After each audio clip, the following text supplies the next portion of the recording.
Después de mucho pelear con la informática, el tema que nos ocupa hoy es vasculitis. Vasculitis no es como para tomar muchos apuntes, por eso voy a apagar la luz.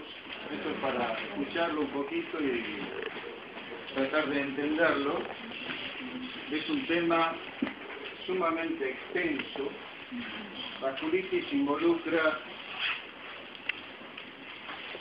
una gran cantidad, un gran espectro de patologías, todas ellas complejas, muy complejas, a veces de difícil diagnóstico y a veces también de muy difícil tratamiento y que lleva generalmente a complicaciones severas, tanto en piel como en órganos mayores, como vamos a ver más adelante. Este término vasculitis, como concepto general, involucra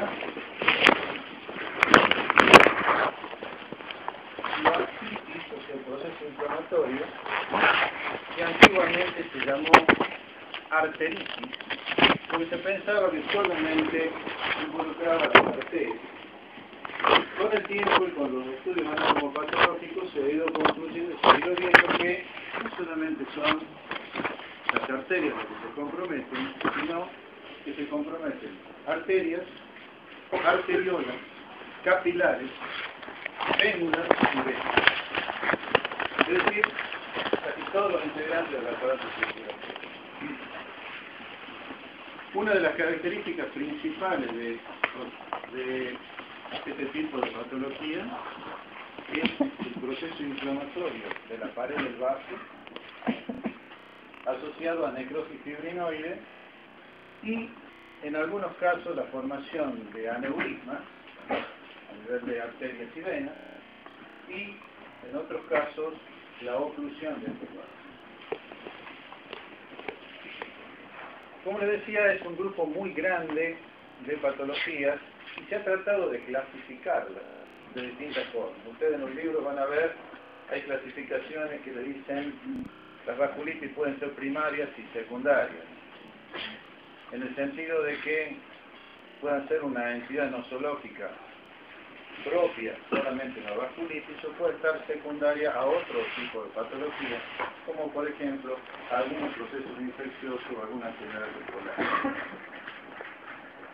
De las múltiples clasificaciones que hay, yo he elegido una de ellas, que es la más, digamos, utilizada a nivel mundial, que es una clasificación por el tamaño del vaso, que es la comprometido. Entrando en tema, ya se las voy a mostrar la clasificación,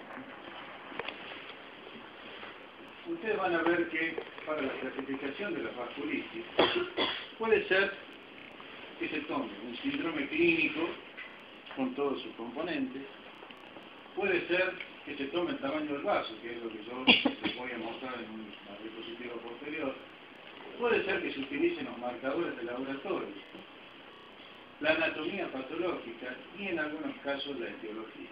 Esto último, con respecto a la etiología, es medio complicado y es medio difícil porque en muchos de los casos no se llega a determinar cuál es la etiología. Entonces, no todas las vasculitis tienen una etiología ya establecida, entonces mal puedo clasificar un grupo de patologías por su etiología si no tiene alguna de ellas una etiología bien determinada.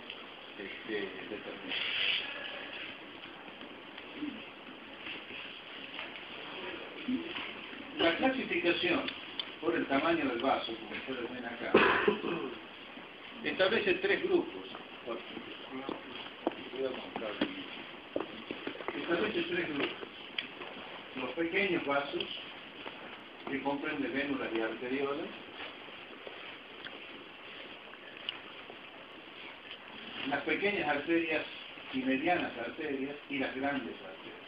Es decir, estas patologías que ustedes ven acá, todos son síndromes clínicos distintos, todos son síndromes clínicos que tienen su propio laboratorio y sus propias características. Fíjense, por ejemplo, Las que son inducidas por drogas, como la enfermedad del suelo, son las llamadas por hipersensibilidad. Esa se puede presentar en el curso de cualquier paciente que esté en tratamiento con prácticamente cualquier droga. Es una hipersensibilidad propia del individuo. Fíjense como, por ejemplo, la vasculitis asociada a enfermedades reumatológicas, como el lupus, por ejemplo. Hay otras que son importantes, como por ejemplo la vasculitis asociada a malignidad. Se dan cuenta que un proceso maligno, un proceso tumoral, puede debutar como un cuadro vasculítico, y ustedes tienen la obligación de saber que hay vasculitis también producidas por procesos malignos. Las urticarianas hipocomplementarias, que son comunes. Las asociadas a infecciones, esto también es importante. Es decir, ven que la etiología puede ser muy variable. Puede ser autoinmune, puede ser de origen neoplásico, puede ser de origen infeccioso.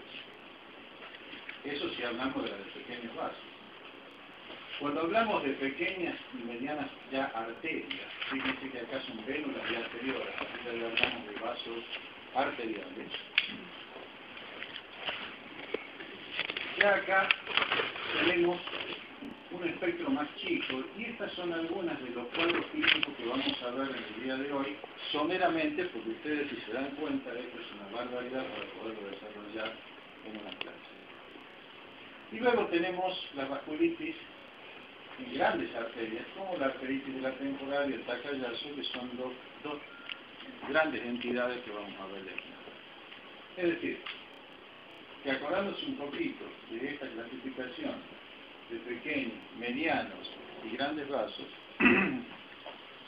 es una opción válida para que ustedes la fijen y eventualmente en una pregunta de examen salen muy bien con una clasificación como esta. No se metan en las otras clasificaciones que son sumamente complicadas y se les va a hacer un lío a ustedes en la cabeza que no lo van a entender.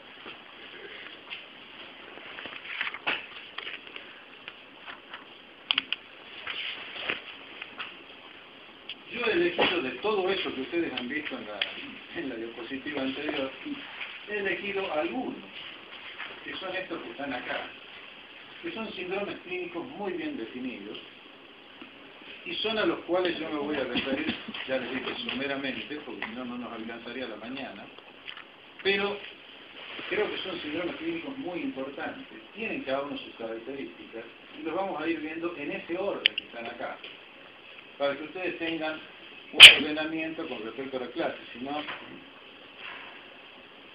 en primer lugar, la leucocitoclástica, la poliarteritis nodosa, Kawasaki, la polianteritis, que es mortal, la granulomatosis de Wegener, el Churre-Strauss, la arteritis de la temporal, que es bastante común, y el Takayasu.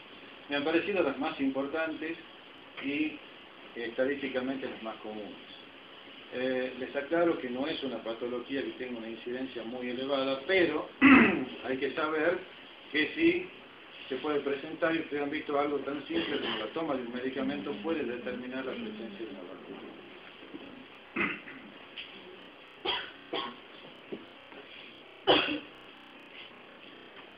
¿Cuándo sospechar una vasculitis? Esto es muy importante, y recién le decía a los chicos de la comisión, vimos una paciente con lupus que solo había comenzado con fiebre y artrasis. Muchas veces las vasculitis comienzan en forma inespecífica, con síntomas que son generales para otras patologías. ¿Cuándo la sospecho? Cuando hay una enfermedad multisistémica que no tenga otra explicación. Cuando tengo un paciente complicado en varios órganos o sistemas. Cuando tengo signos y síntomas constitucionales que no son explicables por otra patología presente en el individuo u otra patología desarrollada.